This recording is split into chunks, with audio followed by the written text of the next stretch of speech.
အမေလက်ထဲကအနံ့ဟေးအဲ့ဒီအမိုက်ကောက်နေတဲ့အတော်ကမင်းမေလားចောင်းသားလေးမင်းခန့်ရဲ့သူငယ်ချင်းတယောက်မေးလိုက်တယ်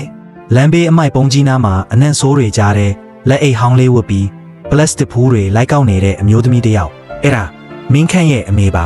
ဒါပေမဲ့မင်းခန့်ကရှက်နေခဲ့တယ်သူငယ်ချင်းတွေသူ့ကိုအထင်သေးသွားမှဆိုးလို့မဟုတ်ပါဘူးကျွန်တော်မသိတဲ့လူပါလို့လိန်ပြောလိုက်တယ်အဲ့ဒီစကားကိုကြားသွားတဲ့အမေကခဏလေးငြိမ်သွားတယ်ဒါပေမဲ့သားစိတ်မကောင်းဖြစ်မှဆိုးလို့မကြားသလိုပဲခေါင်းငုံပြီးအမိုက်တွေဆက်ကောက်နေခဲ့တယ်ညီရောက်တော့အမေကပင်ပန်းနေတဲ့ခန္ဓာကိုယ်ကြီးနဲ့မင်းခန့်ကြိုက်တဲ့ကြက်ဥဟင်းလေးချက်ပေးနေတော့မင်းခန့်ကတော့အမေကြောင့်ကျွန်တော်ရှက်ရတယ်ဆိုပြီးစိတ်ဆိုးမှန်ဆိုးပြောခဲ့တယ်အမေကတိတ်တိတ်လေးပဲနားထောင်နေခဲ့တယ်နောက်တနေ့မိုးကြီးရွာနေတဲ့အချိန်မှာမင်းခန့်ကျောင်းကပြန်လာရင်လမ်းဘေးမှာလူအုပ်တစ်ခုတွေ့လိုက်တယ်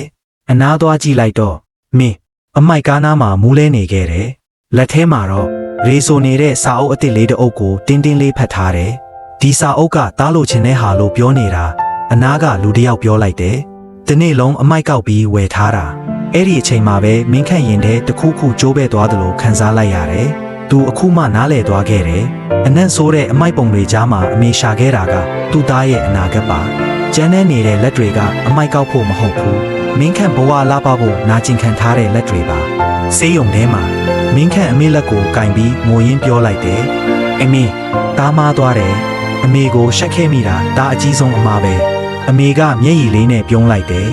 မင်းခန့်ဘဝကောင်းကောင်းနေဖို့ဆိုအမေဘာပဲလုပ်ရမရှက်ဘူးသားအဲ့ဒီစကားကြတော့မင်းခန့်ထိမ့်မရတော့ပဲအမေရင်ခွင်ထဲဝင်ဖက်ပြီးငိုချလိုက်တယ်အဲ့ဒီနေ့ကစပြီးသူမရှက်တော့ဘူးဘာလို့လဲဆိုတော့လောကမှာအမိုက်ကောက်တဲ့အမေမဟုတ်ဘူးတားနာဂတ်ကိုဘဝနဲ့ရင်းပြီးကောက်ပေးနေတဲ့အမေမြတ်တယောက်ဖြစ်နေလို့ပါ